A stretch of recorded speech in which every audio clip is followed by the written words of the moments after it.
Coming எபிசோடுக்குரிய ஒரு சூப்பரான வேறு லெவல் ப்ரோமோ ரிலீஸ் பண்ணியிருக்காங்கங்க. நானே எதிர்பார்க்கலன்னா வைங்களேன்.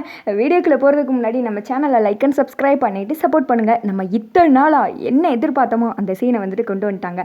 நான் தான் சொன்னேன் இல்லைங்க, தீபா மேலே கார்த்திக்கு லவ் இருக்குது, அவர் ஜஸ்ட் வந்துட்டு ஃபன் பண்ணுறாரு அப்படின்னு சொல்லிட்டு அதை வந்துட்டு அழகாக எவ்வளோ சூப்பராக வெளிப்படுத்தியிருக்காரு தெரியுமா. ஃபஸ்ட்டு சீனில் வந்துட்டு தீபா தனியாக புலம்பிகிட்டு இருக்க மாதிரி காமிச்சிட்டு இருக்காங்க.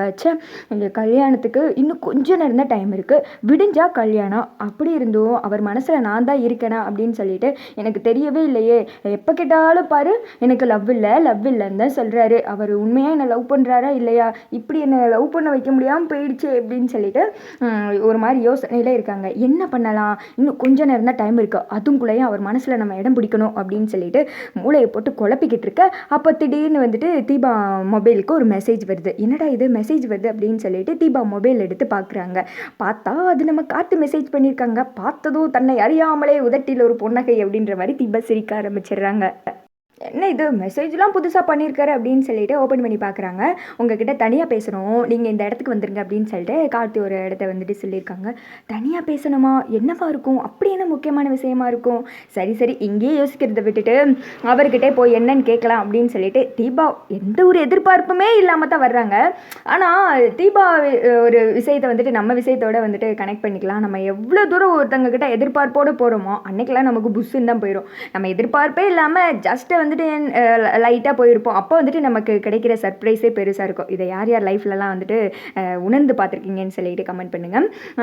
எதுக்கு வர சொன்னீங்க அப்படின்னு சொல்லிட்டு தீபா வந்துட்டு மூஞ்சியை தொங்க போட்டுகிட்டே இருக்காங்க. ஏன்னா கார்த்தி தான் வந்துட்டு எப்போ கேட்டாலும் லவ் இல்லைன்னு சொல்லிடுறாரு இல்லையா, அதனால எதுக்கு வர சொன்னீங்க அப்படின்ற மாதிரி கேட்க ஐ லவ் யூ அப்படின்ற மாதிரி சொல்ல தீபாவுக்கு ஒன்றுமே புரியல. என்னது அப்படின்ற மாதிரி கேட்க ஐ லவ் யூன்னு சொன்னேன் அப்படின்ற மாதிரி கார்த்தி சொல்ல மறுபடியும் ஒரு தடவை சொல்கிறீங்களா அப்படின்ற மாதிரி தீபா கேட்க ஐ லவ் யூ அப்படின்ற மாதிரி சொல்ல தீபா வந்துட்டு பயங்கர சந்தோஷத்தின் எல்லைக்கே போயிடுறாங்க. அத்தா இவ்வளோ நாள் இதுக்கு தானே காத்துட்டு இருந்தேன் அப்படின்னு சொல்லிட்டு தீபா கிட்டுன்னு போய் அப்படியே கார்த்தி வந்துட்டு ஹக் பண்ணிக்கிற இனியது விழுவேனா அப்படின்னு சொல்லி பயங்கரமாக சாங்கு.